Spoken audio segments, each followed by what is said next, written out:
Assalamualaikum warahmatullahi wabarakatuh. Di sini kami dari kelompok 8 akan mempresentasikan tentang petunjuk dan bukti evolusi. Di sini nama anggota dari kelompok kami yaitu yang pertama adalah saya sendiri, Adinda Nifdiastuti, yang kedua adalah teman saya, Farunisa, yang ketiga adalah Lovira Salsabila, dan yang terakhir ada Nidia Nur Anissa. Di pertemuan sebelumnya, kita sudah membahas sedikit mengenai evolusi, di mana pengertian evolusi itu sendiri adalah proses-proses perubahan yang dapat terjadi secara berangsur-angsur menuju ke arah yang sesuai dengan masa dan tempatnya. Nah, evolusi ini mempelajari tentang proses perubahan makhluk hidup dari masa ke masa, di mana evolusi ini adalah proses yang panjang dan tidak dapat dibuktikan atau diobservasi di laboratorium. Nah, namun dengan adanya petunjuk dan bukti evolusi, maka evolusi ini dapat dibuktikan. Nah, bukti evolusi ini merupakan data atau tinggalan masa lampau yang dapat digali atau diteliti lagi mengenai bentuk atau morfologi makhluk hidup pada zaman tertentu. Nah, dari data tersebut dapat digunakan sebagai petunjuk adanya evolusi. Studi tentang struktur organ berbagai makhluk hidup yang memiliki kesamaan itu dapat dijadikan petunjuk tentang adanya evolusi. Nah, di sini untuk menunjukkan bukti-bukti bahwa evolusi itu terjadi dan ada, itu kita dapat melakukan pendekatan terhadap kehidupan nyata di sekitar kita. Nah, berikut petunjuk adanya evolusi, yaitu yang pertama adalah peninggalan fosil di berbagai lapisan batuan bumi. Yang kedua adalah anatomi perbandingan dan adanya alat-alat tubuh yang tersisa, adanya bukti biogeografi, adanya peristiwa domestifikasi, adanya perbandingan fisiologi, adanya embriologi perbandingan, adanya variasi antar individu dalam satu keturunan, adanya perbandingan genetika, adanya petunjuk secara biokimia, dan yang terakhir adalah adanya bukti molekuler. Nah, di sini kita akan membahas satu persatu, dimulai dari homologi dan analogi tubuh, di mana petunjuk tentang adanya evolusi ini dapat dipelajari dari studi tentang struktur organ pada berbagai makhluk hidup yang memiliki kesamaan, di mana organ-organ fungsional pada makhluk hidup itu dapat dibedakan menjadi dua, yaitu homologi dan analogi. Kita mempelajari homologi terlebih dahulu, di mana homologi ini adalah organ-organ di mana mempunyai fungsi yang berbeda, namun struktur atau dasarnya itu yang menyusun itu sama. Semua anggota gerak vertebrata itu berupa sepasang tangan, kaki, sayap, atau anggota gerak, tetapi semuanya memiliki jari. Dan adanya tulang radius seperti itu, tulang ulna, dan lain sebagainya. Nah, anggota gerak tersebut itu dimiliki oleh semua kelompok vertebrata. Kesamaan anggota ini tidak hanya meliputi berupa tulang, namun juga otot, syaraf, jaringan pembuluh darah, dan lain-lain. Nah, perbandingan organ-organ secara homologi dapat dilihat pada elemen kerangka yang sama menyusun tungkai depan manusia, kucing, paus, kelelawar, dan mamalia yang lainnya.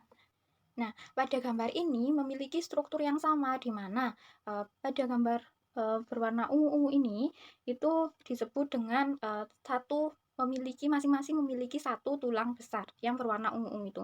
Nah, lalu yang berwarna jingga dan coklat itu adalah dua tulang kecil yang melekat pada tulang besar. Nah, di sini mempunyai semua ya. Empat-empatnya mempunyai semua. Nah, lalu selanjutnya yang berwarna emas itu ada beberapa tulang kecil yang melekat pada dua tulang kecil tadi. Nah, lalu yang selanjutnya itu ada beberapa metakarpal itu yang berwarna hijau, masing-masing mempunyainya. Nah, yang terakhir itu ada yang berwarna biru, itu ada yang melekat pada kira-kira 5 jari. Nah, di sini pada manusia juga ada, pada kucing juga ada, pada paus juga ada, dan pada kelelawar itu juga ada. Tetapi walaupun struktur tulang yang dimiliki itu sama, tetapi fungsinya itu berbeda. Seperti contohnya manusia menggunakan tangan untuk mengambil sesuatu barang atau apapun itu yang di sekitarnya. Sedangkan untuk kelelawar itu menggunakannya sebagai sayap untuk terbang. Nah, seperti itu. Walaupun struktur tulangnya itu mirip dan hampir sama seperti itu. Lalu selanjutnya kita akan membahas mengenai analogi, di mana analogi ini merupakan lawan dari homologi. Nah, analogi ini adalah organ-organ tubuh yang memiliki struktur yang berbeda tetapi fungsinya itu sama. Analogi ini memiliki persamaan di dalam fungsi namun berasal dari evolusi yang berbeda. Contohnya pada gambar ini itu terdapat dari gambar itu dilihat bahwa struktur sayap burung, kelelawar, serangga, dan kupu-kupu itu tidak memiliki kesamaan dalam strukturnya antara satu sama lain. Tetapi mereka melakukan fungsi yang sama, yaitu digunakan untuk terbang. Nah, analogi ini ditandakan dengan alat-alat tubuh yang mempunyai bentuk dasar yang berbeda, namun karena perkembangan evolusi, alat-alat tersebut itu mempunyai fungsi yang sama. Selanjutnya kita akan membahas bukti evolusi yang kedua, yaitu organ yang mengalami rudimentasi. Nah, petunjuk adanya evolusi salah satunya adalah rudimentasi organ, di mana organ yang berguna pada makhluk hidup, namun pada makhluk hidup yang lain itu kurang berguna. Nah, seleksi alam cenderung menguntungkan individu yang memiliki organ dalam bentuk tereduksi, sehingga dengan demikian cenderung akan menghilangkan struktur yang tidak berfungsi lagi. Nah, organ-organ yang mengalami rudimentasi itu juga disebut sebagai organ vestigial, di mana organ vestigial ini adalah merupakan sisa-sisa historis dari struktur yang memiliki fungsi penting pada peluhurannya.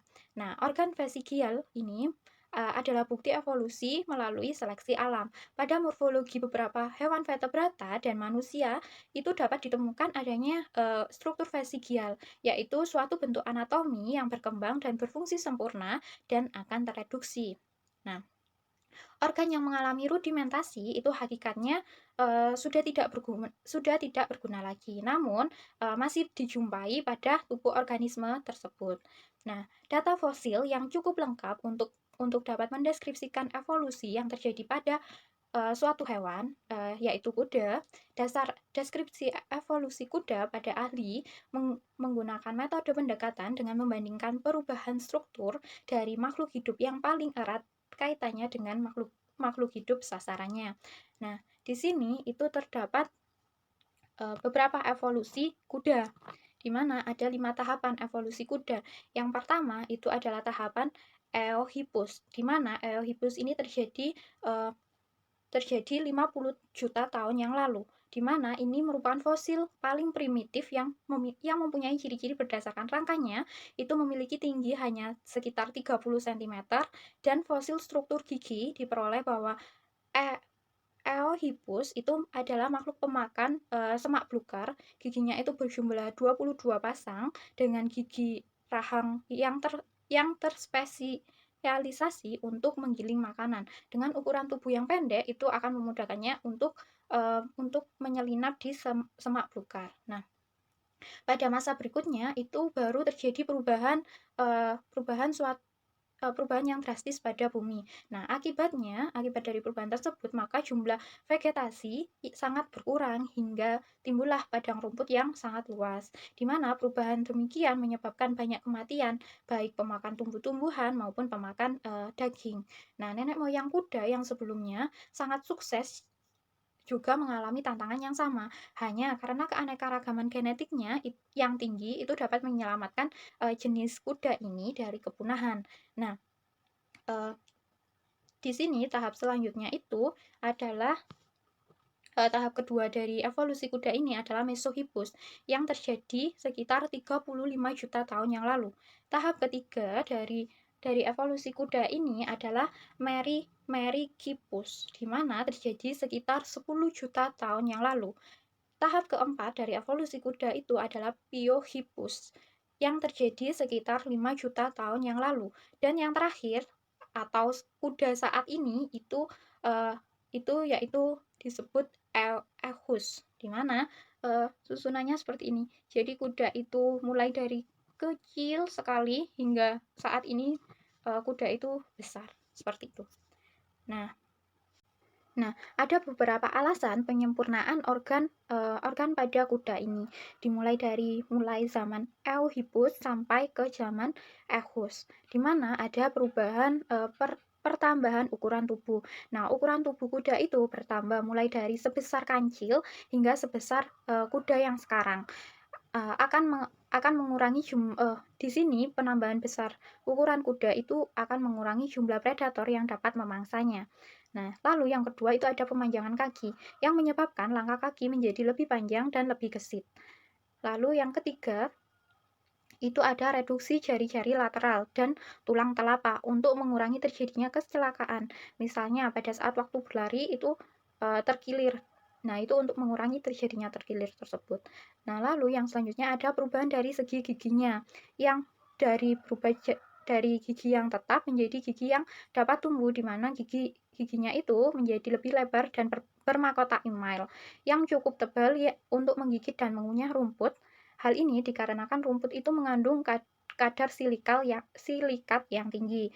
Nah, untuk menanggulangi kerusakan gigi dari kuda itu, maka bagian mahkota gigi itu cukup tebal untuk mengakomodasi keausan sampai kuda berumur 5 tahun. Nah, lalu yang selanjutnya itu ada gigi permolar berubah menjadi gigi molar, di mana gigi geraham itu melebar sebagai fungsinya untuk menjadi dari mengunyah itu ke menggiling. Nah, lalu ada perubahan rahang di mana disesuaikan untuk dilebarkan. Nah, karena giginya itu bertambah sehingga perubahan rahangnya itu menjadi lebar. Lalu yang selanjutnya itu ada pemanjangan tengkorak dan leher.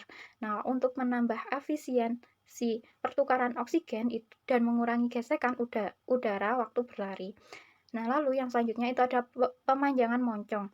Nah, ini digunakan untuk mempertajam penciuman sehingga dapat mendeteksi adanya musuh dari kejauhan. Lalu yang selanjutnya itu ada volume otak itu menjadi bertambah besar dan menjadi kompleks dari zaman Oedipus. Nah, lalu yang terakhir adalah rahang itu bertambah lebar untuk mengakomodasi perubahan dari gigi kuda. Nah, di sini ada evolusi Equihipus menjadi Equus, di mana dari yang pertama yaitu silsilanya yaitu Equihipus borealis itu menjadi Orahipus, lalu menjadi ke Epihipus, lalu ke Mesohippus bairdi, lalu menuju ke Parahipus, lalu ke Merysippus paniensis, lalu ke Pliopipus, lalu yang terakhir atau kuda saat ini yaitu ke Equus. Nah, di sini itu terlihat jelas gambar-gambar perubahannya yang telah saya sebutkan tadi, dari mulai gigi hingga kaki maupun rahangnya. Nah, lalu di sini itu ada tabel evolusi kuda. Nah, dari evolusi yang dari Equus hingga menjadi ke Equus, di mana terjadi perubahan kakinya. Nah, perubahan kakinya ini di mana kaki depannya itu terdiri dari 4 jari dan 1 jari rudimen, sedangkan kaki belakangnya itu terdiri dari 3 jari dan 2 jari rudimen. Seperti itu. Organ rudimentasi itu tidak hanya terjadi pada hewan, tetapi juga terjadi pada manusia, di mana bukti evolusi yang masih ada itu adalah biodiversity atau keanekaragaman pada makhluk hidup. Untuk membuktikannya juga diperlukan analisis secara molekuler untuk mengetahui keragaman genetiknya. Nah, alat-alat organ sisa pada manusia itu contohnya seperti pada gambar ini ada appendix, lalu selaput mata dalam sebelah dalam, ada otot-otot penggerak telinga, ada tulang ekor, di sini tulang ekor. Lalu ada gigi geraham yang runcing, lalu ada geraham ketiga, ada rambut di dada, ada mamae atau susu pada laki-laki atau kelenjar susu pada laki-laki, dan yang terakhir itu ada musculus piramidilis. Nah, di sini juga pada manusia itu juga terdapat usus buntu. Tetapi seperti usus buntu, lalu kelenjar susu pada laki-laki, lalu tulang ekor itu tidak digunakan oleh manusia, tetapi ada di dalam struktur ada di dalam struktur organ manusia. Nah, hal itu yang dinamakan dengan organ rudimentasi. Kenalkan, nama saya Lovira Salsabila. Di sini saya akan melanjutkan presentasi dari teman saya. Petunjuk evolusi selanjutnya yaitu adanya embriologi perbandingan. Nah, apa itu embriologi? Embriologi merupakan bagian dari kajian biologi perkembangan atau developmental of biology. Biologi perkembangan itu sendiri merupakan ilmu yang mempelajari tentang perubahan yang progresif dari struktur dan fungsi tubuh dalam hidup makhluk hidup. Pengertian yang lain, embriologi adalah ilmu yang mempelajari tentang embrio dengan penekanan pada pola-pola perkembangan embrionya. Embrio adalah suatu tingkat perkembangan atau kehidupan awal individu yang dimulai sejak terjadinya pembuahan antara sel telur dan sel sperma sampai sebelum dicapainya suatu bentuk, struktur maupun fungsi yang sudah tetap.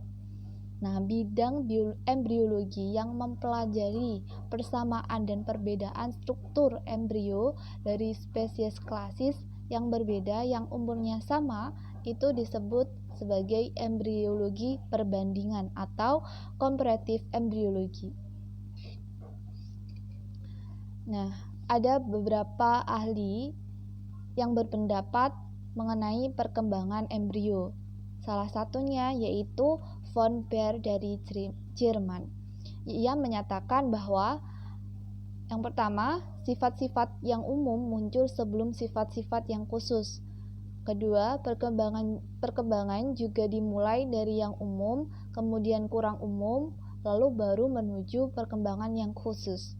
Yang ketiga, bentuk yang satu itu memisah dengan progresif dari hewan yang lain. Yang keempat, hewan-hewan yang dalam perkembangan umumnya pada bentuk embrionya itu serupa, tetapi bentuk saat dewasanya itu berbeda. Pendapat yang lain yaitu ilmuwan yang bernama Ernest Haeckel juga dari Jerman itu menyatakan tentang adanya peristiwa pengulangan ontogeni yang serupa dengan peristiwa filogeninya. Hal ini ia ungkapkan pada teori rekapitulasi atau hukum biogenetik. Nah, ontogeni itu merupakan siklus hidup individu dari zigot, kemudian berkembang menjadi dewasa, kemudian hingga mati. Nah, filogeni itu merupakan perkembangan yang dialami oleh individu dari tingkat yang rendah ke tingkat yang tinggi. Selanjutnya, beliau juga menyatakan bahwa adanya persamaan perkembangan pada semua golongan hewan vertebrata itu menunjukkan adanya kekerabatan. Nah, mari kita bahas lebih lanjut. Nah, ini dia. Pada gambar di samping itu ada terdiri dari berbagai jenis vertebrata, di mana antara vertebrata yang satu dengan yang lain menunjukkan adanya persamaan dan juga adanya perbedaan. Nah, bagaimana embrio itu menjadi teori evolusi? Jadi, petunjuk dari proses evolusi itu dapat kita temukan pada perkembangan makhluk hidup atau organisme. Salah satunya yang telah kita bahas di pengertian dari embrio dan embriologi tadi, di mana perkembangan sel telur yang sudah dibuahi itu akan mengalami suatu perkembangan embrio hingga nanti embrio tersebut dilahirkan. Nah, ilmu yang mempelajari hal ini disebut sebagai embriologi. Tapi bagaimana embriologi itu menjadi bukti evolusi? Nah, pada awal perkembangannya kita ambil contoh di sini ada ikan ya. Ikan dan manusia. Pada awal perkembangan embrionya kedua spesies ini memiliki kemiripan yang sama, meskipun pada proses akhirnya, pada saat kedua spesies tersebut menjadi janin, itu memiliki bentuk yang berbeda. Nah, kesamaan embrio ini menunjukkan bahwa dua spesies, contoh itu tadi ikan dan manusia, itu berasal dari nenek moyang yang sama. Maka kedua spesies tersebut kemungkinan besar memiliki kesamaan dalam perkembangan, khususnya pada fase embrionya. Nah, nih, makanya di sini disebutkan bahwa pada berbagai jenis vertebrata satu dengan yang lain itu menunjukkan pada persamaan atau kemiripan pada perkembangan embrionya, yaitu dimulai dengan perkembangan zigotnya menuju fase morula, blastula, gastrula, dan akhirnya membentuk embrio. Akan tetapi pada proses akhir pada proses perkembangan yang lebih lanjut itu menunjukkan perbedaan. Oke, baik, bisa diamati teman-teman. Apakah masih ada yang bingung mana letak perbedaannya dan letak kesamaannya? Nah, ini kan kalau persamaannya itu misalnya ikan dan salamander itu sama-sama bentuknya hampir mirip ya, memiliki kepala yang kecil, kemudian memiliki ekor yang kecil juga. Namun saat seiring perkembangan yang lebih lanjut, pada perkembangan janin itu terbentuk bentuk yang berbeda. Maaf. Nah, pada ikan ini kepalanya lebih kecil sedangkan ekornya lebih besar. Tapi pada ini yang lebih kelihatan berbedanya aja ya, ini dari kura-kura. Nah, ini pada kura-kura kepalanya berubah menjadi besar. Awalnya kan dekat tadi kecil sama seperti ikan. Nah, kemudian pada fase janinnya itu ekornya jadi kecil dan terdapat tempurungnya ini. Awalnya itu jenis vertebrata di atas ini itu memiliki bentuk yang sama, ada kepala, kemudian ada tonjolan-tonjolan lengan, kemudian ada ekornya. Tapi pada fase berikutnya atau perkembangan selanjutnya itu memiliki bentuk yang berbeda. Nah, karena bentuk awal yang sama dan bentuk akhirnya yang ada perbedaan ini, maka perbandingannya itu menunjukkan, maksudnya gini, karena pada awal tahapnya itu memiliki kesamaan, maka menunjukkan adanya kekerabatan atau memiliki nenek moyang yang sama. Tetapi karena beradaptasi dengan cara dan di lingkungan yang berbeda, sehingga mengakibatkan adanya perubahan atau adanya perkembangan yang menjadikan janin itu memiliki bentuk yang berbeda. Nah, organisme yang memiliki hubungan kekerabatan yang dekat itu akan mengalami perkembangan atau tahapan yang sama dalam perkembangan embrionya. Semakin mirip itu, maka semakin dekat hubungan kekerabatan antara organisme tersebut. Jadi seperti itu teman-teman. Kesamaan embrio ini menunjukkan bahwa adanya kesamaan antara berbagai jenis vertebrata pada awal perkembangannya ini, yaitu pada fase ini, itu menunjukkan adanya kekerabatan, yaitu yang berasal dari nenek moyang yang sama, sehingga spesies tersebut itu kemungkinan besar memiliki kesamaan dalam perkembangan, khususnya pada perkembangan embrionya. Selanjutnya, petunjuk evolusi selanjutnya yaitu adanya variasi antara individu dalam satu keturunan. Nah, variasi itu adalah variasi itu adalah suatu yang berbeda antara satu individu dengan individu yang lain. Nah, variasi individu ini ada karena adanya variasi individu ini terbentuk karena adanya variasi genetika dan perbedaan kondisi lingkungan. Pada satu tanaman maupun hewan terdapat persamaan sifat atau ciri tubuh atau yang disebut dengan keseragaman sifat. Misalnya, keseragaman sifat warna, bentuk, berat, dan ukuran. Jadi, perbedaan sifat dalam satu spesies itu bisa disebut sebagai variasi. Adanya keragaman sifat ini membentuk keberagaman hayati, di mana keanekaragaman hayati itu terbagi menjadi tiga tingkat, yaitu keanekaragaman gen, keanekaragaman jenis, dan keanekaragaman ekosistem. Keanekaragaman gen itu menyebabkan variasi antar individu sejenis yang dipengaruhi bisa dipengaruhi oleh suhu, keadaan lingkungan, tanah, makanan, habitat, sehingga dalam perkembangan berikutnya mereka akan menurunkan keturunan yang berbeda. Nah, jika variasi di dalam spesies itu mengalami perubahan tempat hidupnya atau habitatnya, maka dalam perkembangannya juga akan mempengaruhi perkembangannya ya.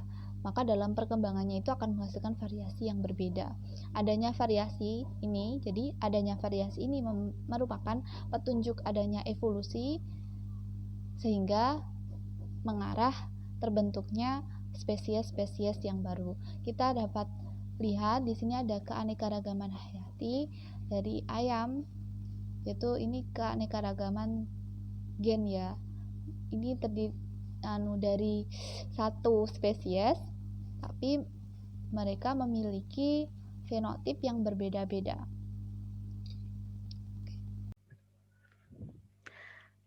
Perkenalkan, nama saya Faurunisa. Di sini saya akan melanjutkan presentasi mengenai biogeografi dan evolusi molekuler.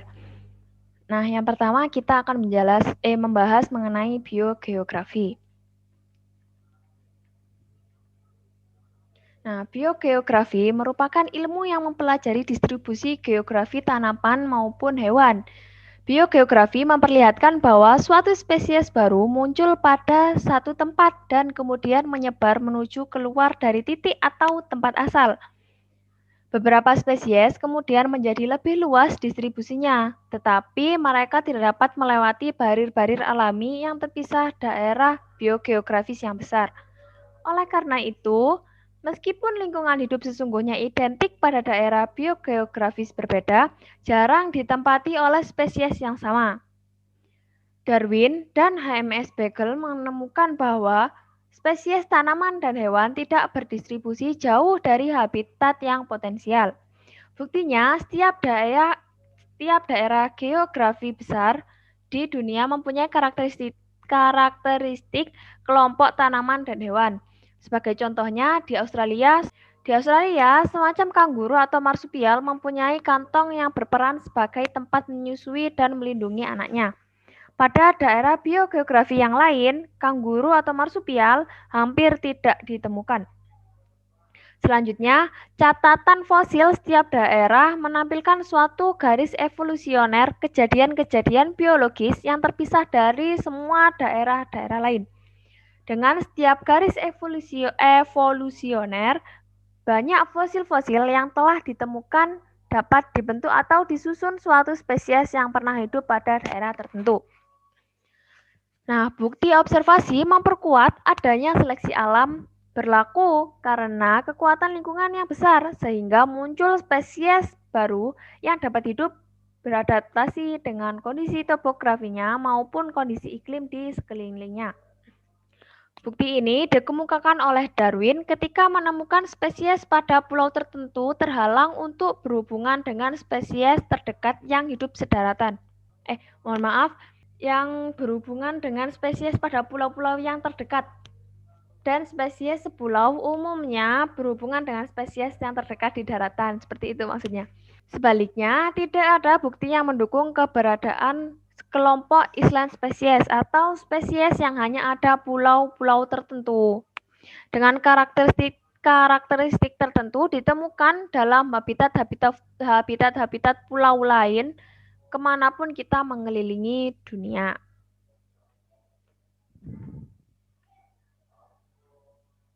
Nah, selanjutnya biogeografi juga menunjukkan banyak bukti menyolok mengarah adanya kejadian evolusi konvergen atau convergenal evolution.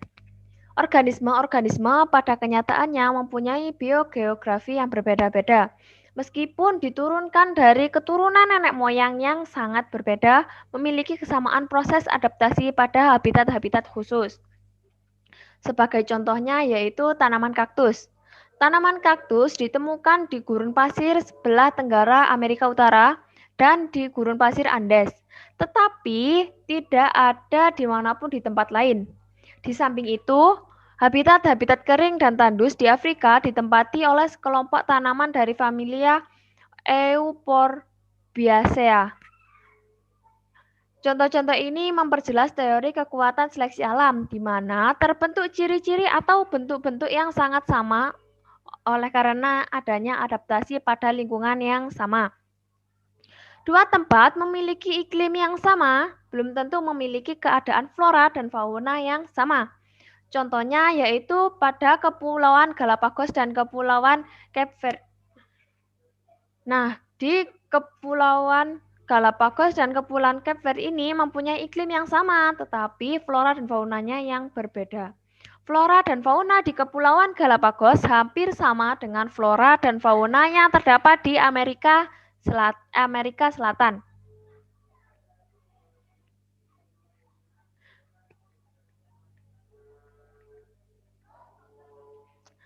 Nah, dihasilkannya 13 spesies burung finch di Kepulauan Galapagos disebabkan oleh adanya penyebaran geografi. Cara penyebaran geografi ini ada dua macam, yaitu yang pertama penyebaran aktif dan yang kedua penyebaran pasif. Nah, yang penyebaran aktif yaitu penyebarannya didorong oleh faktor-faktor dari dalam diri individu itu sendiri. Misalnya, perpindahan populasi burung dari satu tempat ke tempat yang lain karena untuk mencari makanan. Nah, selanjutnya yaitu penyebaran pasif.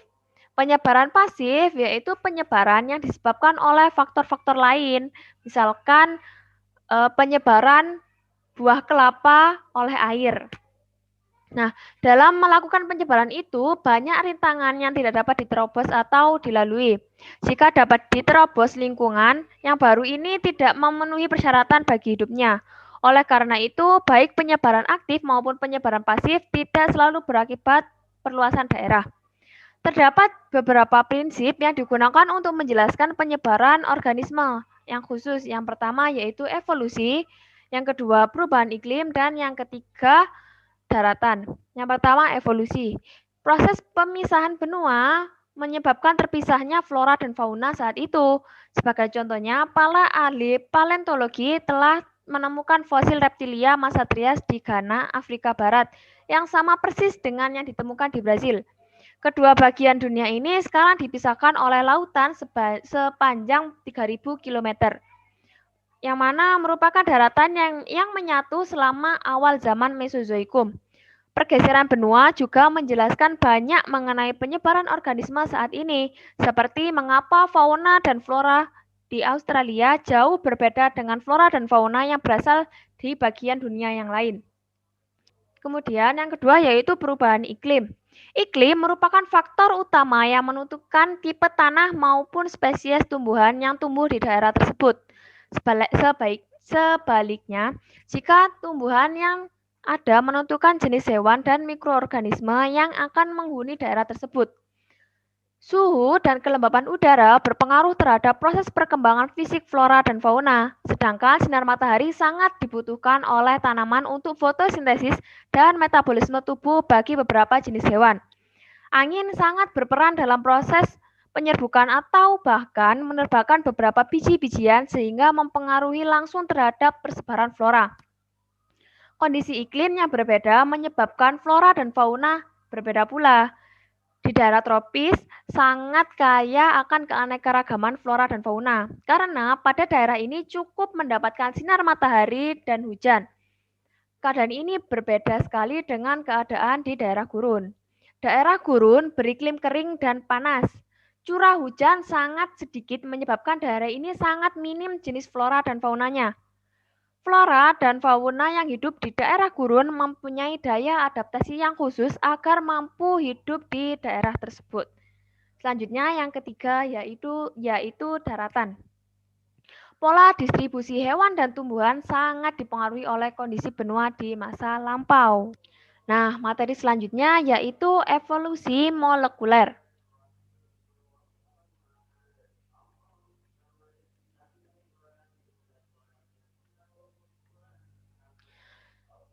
Nah, pengkajian evolusi pada masa evolusi modern saat ini dilihat dari berbagai aspek dan pendekatan sesuai dengan perkembangan ilmu pengetahuan dan teknologi. Pada masa sekarang ini, masalah evolusi dikaji dari pendekatan genetika, populasi, evolusi ekologi, sistematik, evolusi molekuler, dan paleontologi. Nah, untuk dapat memperoleh bukti evolusi secara molekuler, diperlukan petunjuk evolusi berupa kajian biomolekuler yang membandingkan materi genetik beberapa makhluk hidup. Nah, pada masa lalu, para ahli bekerja dengan data morfologi, anatomi, dan penurunan genetika, maka masa sekarang para ahli beranjak pada pendekatan molekuler, fisiologi, model matematika, dan lain sebagainya. Nah, evolusi molekuler pada dasarnya menjelaskan dinamika daripada perubahan evolusi pada tingkat molekuler. Di samping itu, untuk mendukung pemahaman tentang proses evolusi dan efek-efek berbagai macam mekanisme molekuler, termasuk di dalamnya adalah evolusi genom, gen-gen, dan produk-produknya. Lebih lanjut, dikatakan bahwa studi tentang evolusi molekuler berakar pada dua disiplin ilmu yang berbeda, yaitu genetika populasi dan biologi molekuler. Genetika populasi melengkapi tentang dasar-dasar teori untuk proses-proses evolusi, sementara biologi molekuler melengkapi tentang data empirik. Jadi, untuk memahami evolusi molekuler tersebut dapat diperlukan pengetahuan dasar keduanya, yaitu genetika populasi dan biologi molekuler praktis. Nah, selain kesamaan anatomi, diketahui juga kesamaan pada tingkat molekuler. Semua organisme hidup memiliki materi genetik atau DNA yang hampir sama, menggunakan kode-kode genetik yang sama, dan memiliki molekul berenergi tinggi atau ATP. Para ahli biokimiawi menemukan urutan asam amino dari molekul protein. Dari informasi ini, gen-gen dapat disusun karena diketahui bahwa asam amino dalam protein berhubungan dengan nukleotida yang terdapat dalam molekul DNA. Hal ini memungkinkan studi genetik dilakukan untuk mengkaji proses evolusi. Selanjutnya, kajian-kajian evolusi saat ini lebih banyak ditinjau dari segi biokimiawi, genetika, dan molekuler. Berdasarkan penelitian Topik Hidayat mengenai evolusi molekuler ini menunjukkan bahwa marga Phyllanthus adalah kelompok non-monofiletik, walaupun jenis Phyllanthus niruri merupakan kelompok monofiletik. Yang kedua yaitu klasifikasi mayor untuk Phyllanthus niruri L. Yang kedua yaitu klasifikasi mayor untuk Phyllanthus niruri.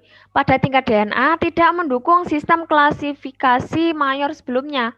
Sistem klasifikasi ini yang diusulkan oleh Haddad et al. Yang pada tahun 1993. Kemudian yang ketiga yaitu Sauropus androgynus memiliki hubungan filogenetik yang sangat dekat dengan Phyllanthus niruri. Perkenalkan, saya Nidia Anissa akan melanjutkan presentasi dari teman saya mengenai petunjuk evolusi biologi. Nah, pada poin terakhir itu ada perbandingan genetika. Nah, di mana kita ketahui bahwa genetika merupakan bidang sains yang berkaitan dengan pewarisan sifat dan variansi yang diwariskan. Nah, konsep genetika itu ada ruang lingkup, struktur materi genetik, ada reproduksi, ada ekspresi atau kerja, dan ada perubahan materi genetik.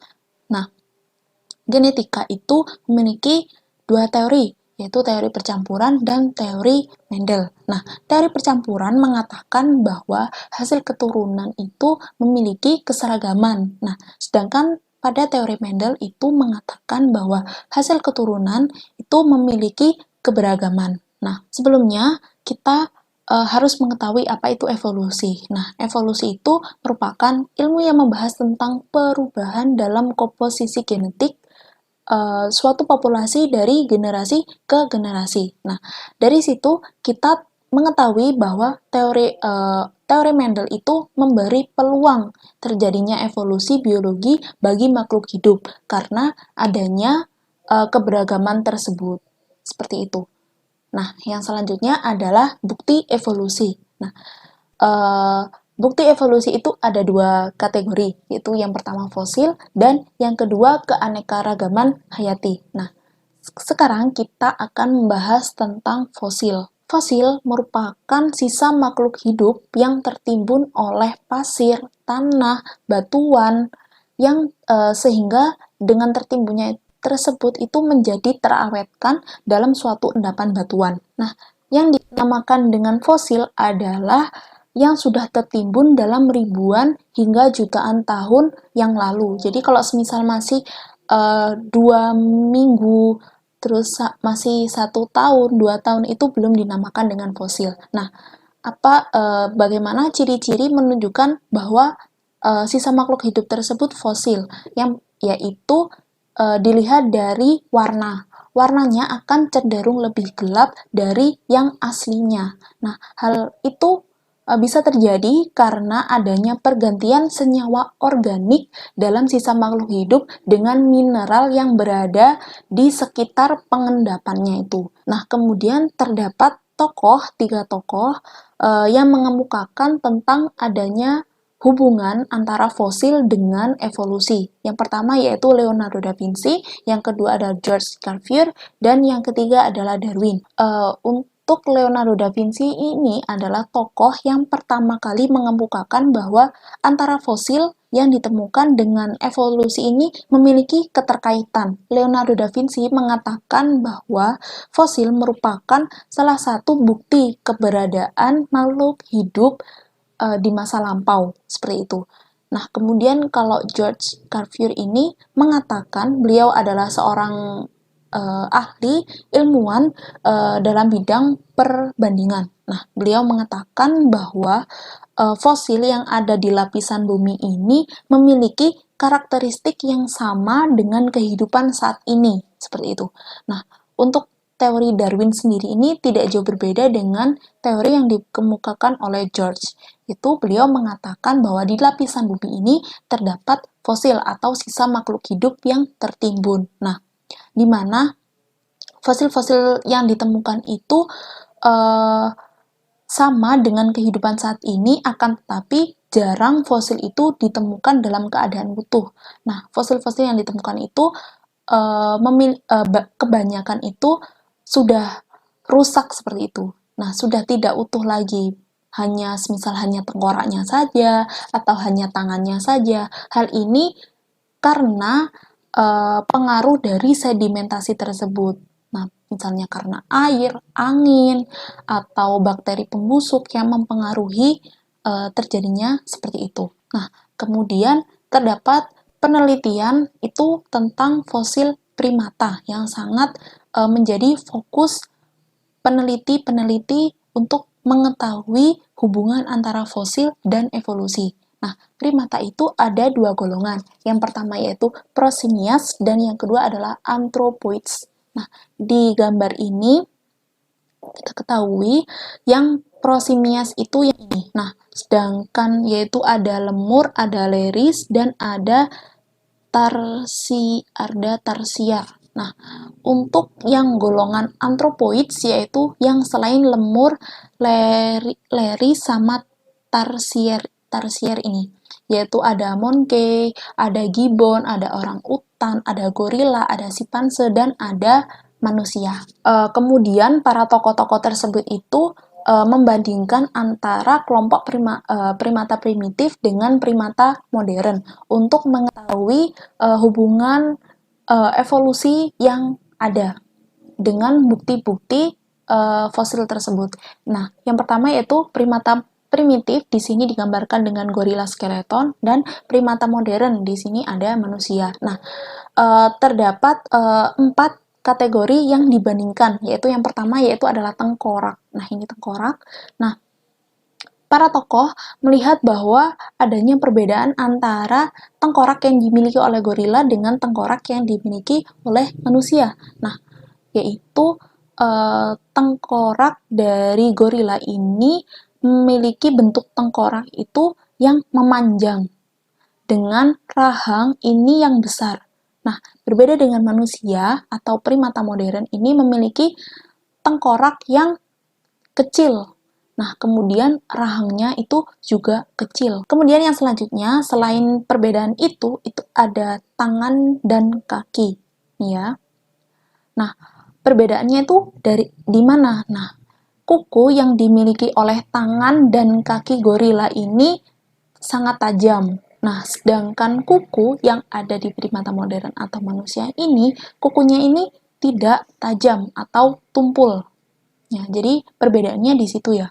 Nah, kemudian tulang pada tangan ini berkaitan dengan kehidupannya atau peranan tangan dari gorila skeleton ini memiliki peranan penting. Nah, karena kita ketahui bahwa gorila atau sejenisnya atau primata primitif lainnya itu kan hidup di pohon-pohon, jadi membutuhkan gelantungan sehingga tangan itu akan cenderung lebih kuat daripada kaki atau otot-otot pada kaki, seperti itu. Nah, itu menyebabkan tangan ini memiliki peranan lebih penting daripada kaki.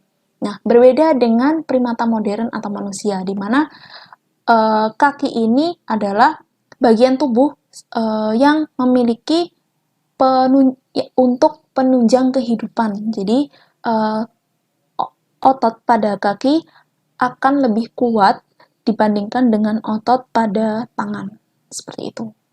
Manusia itu hidup di bumi, memijakkan kaki di tanah. Jadi peranannya itu lebih penting daripada bagian tangan. Nah, sedangkan gorila, terus monyet itu kehidupannya itu bergelantungan atau di atas ya, bergelantungan di pohon, kemudian ayunan-ayunan itu membuat tangan atau tulang atau otot tangan mereka itu lebih kuat dibandingkan dengan kakinya. Nah, yang selanjutnya itu beberapa teori mengatakan bahwa kelompok primata modern atau manusia itu adalah hasil dari evolusi kelompok primata primitif. Jadi, beberapa teori itu membandingkan antara tangan dengan kaki primata primitif dengan primata modern. Nah, di sini yang pertama itu ada tarsiur. Nah, yang kedua itu ada orang utan, ini tangan dan kaki orang utan. Yang selanjutnya yang C ini adalah tangan dan kaki dari gorila. Dan yang D ini adalah tangan dan kaki milik manusia. Jadi, beberapa teori itu seperti yang dikemukakan penyalah informasi tentang teori Darwin yang mengatakan bahwa manusia itu adalah dari kera. Nah, jadi yang mempersepsikan seperti itu tuh melihatnya juga salah satunya dari ini, dari tangan dan kaki yang lama-kelamaan itu berevolusi menjadi sempurna seperti itu. Yang selanjutnya yaitu terdapat beberapa penelitian yang menyatakan bahwa adanya ciri-ciri hewan yang diperkirakan termasuk ke dalam golongan primata. Yang pertama itu ada Australopithecus, kemudian ada Pithecanthropus, kemudian ada Neanderthal, dan ini adalah golongan primata modern. Nah, yang pertama yaitu Australopithecus. Nah, ini perbandingannya dengan ini ini tuh memiliki otak yang cenderung kecil, kemudian rahangnya masif, kemudian ini tulang hidungnya itu kecil. Nah, perbandingannya dengan ini ya. Yang selanjutnya yaitu ada Pithecanthropus. Nah, Pithecanthropus ini juga termasuk hewan yang diperkirakan memiliki keterkaitan dengan golongan primata. Nah, hal ini dibuktikan dengan ini karakteristik tulang tengkorak yang rendah dan tebal. Ini ya, rendah dan tebal. Kemudian rahangnya ini masif, hidungnya ini besar, dan ini tulang alisnya ini menonjol ke depan. Nah, kemudian tulang temporal ini adalah tulang yang paling lebar. Yang selanjutnya adalah Neanderthal. Nah, Neanderthal ini memiliki ciri-ciri yaitu memiliki tengkorak yang hampir sama dengan golongan primata dibandingkan dengan Australopithecus sama Pithecanthropus ya.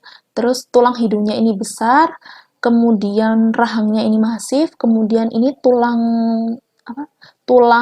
alis ini menonjol ke depan. Nah, itu ya. Jadi Australopithecus, Pithecanthropus sama Neanderthal ini dikategori adalah hewan yang memiliki keterkaitan dengan golongan primata. Nah, kemudian yang selanjutnya adalah metode untuk penentuan umur fosil. Jadi tokoh-tokoh atau peneliti-peneliti dalam menemukan fosil itu untuk memperkirakan umur itu memiliki beberapa metode. Salah satunya adalah metode penanggalan radioaktif dan yang kedua adalah metode stratigrafi. Nah, metode penanggalan radioaktif itu merupakan metode yang digunakan untuk menghitung umur fosil berdasarkan perbandingan unsur tertentu. Nah, pada spesimen tersebut dan dibandingkan dengan kandungan unsur yang yang ada di atmosfer. Nah, jadi rumusnya ini seperti ini. Umur fosil sama dengan waktu paruh C14 atau 5.730 tahun dibagi dengan 0,693 dikalikan ln kadar C14 sekarang dibagi dengan kadar C14 pada sampel. Nah, pasti bertanya-tanya, kenapa kok menggunakan kadar C14? Nah, hal ini karena antara di tubuh makhluk hidup dengan yang terdapat di atmosfer itu sama. Jadi, kita menggunakan patokan C14. Nah, yang selanjutnya adalah metode stratigrafi. Nah, di mana metode ini itu adalah metode yang untuk menentukan umur fosil itu dilihat dari itu lapisan permukaan tanah. Nah, semakin dalam fosil tersebut ditemukan, maka umur fosil tersebut semakin lama, kan karena ketimbun. Jadi seperti itu. Jadi semakin dia itu fosil ditemukan semakin dalam di dalam lapisan tanah yang paling dalam, itu menunjukkan umur fosil tersebut itu semakin lama. Jadi setiap tanah itu ada ukurannya tertentu ya. Ini berapa tahun, jadi seperti itu. Yang selanjutnya yaitu keragaman hayati. Yang tadi adalah bukti evolusi berdasarkan fosil, yang sekarang adalah bukti evolusi berdasarkan keragaman hayati. Nah, keragaman hayati merupakan sebuah istilah yang berkaitan dengan semua bentuk yang mencakup gen, spesies, tumbuhan, hewan, mikroorganisme, dan proses-proses ekologi yang ada di bumi. Nah, ada tingkatan keanekaragaman hayati. Yang pertama yaitu keanekaragaman genetik, keanekaragaman spesies, dan yang terakhir adalah keanekaragaman ekosistem. Nah, di sini ini adalah menunjukkan keragaman genetik pada paus. Nah, keanekaragaman genetik itu adalah keanekaragaman informasi genetik yang terkandung di semua individu makhluk hidup yang terdapat dalam populasi spesies. Nah, ini jadi paus, ini memiliki genetik yang menyebabkan warnanya, bentuknya itu berbeda ya. Ini keragaman genetik pada paus ini lihat warnanya sudah berbeda, kemudian bentuk ukurannya ini. Jadi ini merupakan keanekaragaman genetik, jadi sama-sama paus, tapi berbeda. Nah, yang selanjutnya yaitu keanekaragaman spesies. Keanekaragaman spesies itu adalah keanekaragaman jumlah dan kelimpahan relatif dari spesies dalam sebuah komunitas biologi. Nah, di sini ini adalah keanekaragaman spesies karnivora. Nah, ini ya, spesiesnya ada Patera pardus, kemudian ada Taxidiathacus, kemudian ada Lutra, ada Canis latras, dan ada Canis lupus. Nah, jadi ordernya itu karnivora, memiliki beberapa spesies dengan famili dan genus yang berbeda. Nah, yang selanjutnya yaitu keanekaragaman ekosistem. Nah, keanekaragaman ekosistem itu merupakan keragaman semua organisme pada daerah tertentu yang berkaitan dengan faktor-faktor abiotik yang berinteraksi dengan organisme, komunitas, dan lingkungan fisik di sekitarnya. Seperti itu. Nah, keanekaragaman hayati atau biodiversity itu memiliki peranan yang sangat penting bagi lingkungan dan makhluk hidup yang ada. Nah, jadi keanekaragaman hayati itu dengan lingkungan itu saling mempengaruhi. Nah, terdapat 3 manfaat, yaitu manfaat utilitarian, ada manfaat etika dan moral, dan ada nilai estetika dari keanekaragaman hayati atau biodiversity tersebut. Nah, yang pertama yaitu manfaat utilitari. Nah, manfaat utilitarian ini adalah manfaat yang sifatnya itu instrumental, fungsional, dan kognitif. Nah, manfaat ini itu dalam keanekaragaman hayati itu diperoleh karena berbagai bahan itu bersifat produktif, seperti contohnya di Indonesia sendiri. Nah, Indonesia ini memiliki sekitar 27.500 spesies tumbuhan berbunga. Ada 1.539 spesies burung dan memiliki hutan konveksi serta hutan lindung seluas 120.343 juta hektar. Nah, alasan inilah yang menjadikan Indonesia adalah salah satu negara yang memiliki tanah subur. Jadi, antara keanekaragaman hayati itu dengan lingkungan itu saling mempengaruhi, seperti itu. Nah, yang selanjutnya adalah manfaat etika dan moral. Nah, jadi secara umum etika itu menekankan bahwa makhluk hidup itu adalah satu kesatuan, jadi tidak bisa dipisahkan.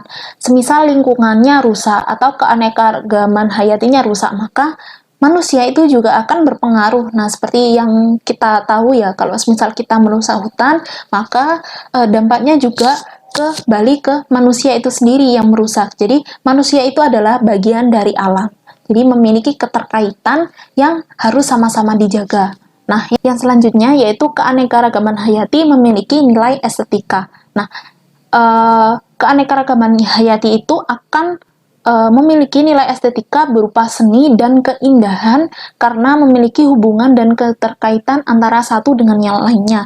Nah, misalnya itu kebun raya. Nah, kebun raya itu kan ada keanekaragaman hayati di sana. Nah, keanekaragaman hayati itu keanekaragaman bunga, tumbuh-tumbuhan, kemudian keanekaragaman hewan seperti itu. Jadi memiliki nilai estetika tersendiri seperti itu. Kita sudah belajar tentang manfaat keanekaragaman hayati yang sangat-sangat penting bagi lingkungan dan makhluk hidup yang ada. Nah, akan tapi keanekaragaman hayati itu bisa hilang karena beberapa faktor. Nah, seperti rusaknya ekosistem hutan, kemudian banyaknya perburuan liar yang hal itu tuh sangat-sangat berpengaruh terhadap spesies tersebut nantinya. Terlebih kalau spesies tersebut itu memiliki masa reproduksi yang sangat rendah. Seperti yang kita ketahui, gajah itu sering diburu untuk diambil belalainya, padahal gajah itu memiliki masa reproduksi yang sangat rendah. Jadi sulit untuk dia itu melahirkan seorang bayi gajah seperti itu. Nah, kemudian juga adanya perubahan dan perusakan habitat. Saat kita merusak hutan, maka pasti keanekaragaman hayati yang ada di dalam hutan tersebut akan berpengaruh. Nah, karena hilangnya keanekaragaman hayati menyebabkan adanya dampak-dampak yang muncul atau yang ditimbulkan dari hilangnya keanekaragaman hayati tersebut. Ya, diantaranya yaitu makhluk hidup semuanya yang ada di bumi itu akan mengalami dampaknya. Nah, misal ketidakseimbangan iklim, kemudian perubahan iklim, perubahan habitat, iklim, dan eksploitasi spesies yang inaktif. Jadi keanekaragaman hayati itu dinilai sebagai aset produktif karena memiliki nilai-nilai yang penting bagi lingkungan dan makhluk hidup yang ada. Seperti itu. Cukup sekian presentasi dari kelompok 8. Terima kasih. Wassalamualaikum warahmatullahi wabarakatuh.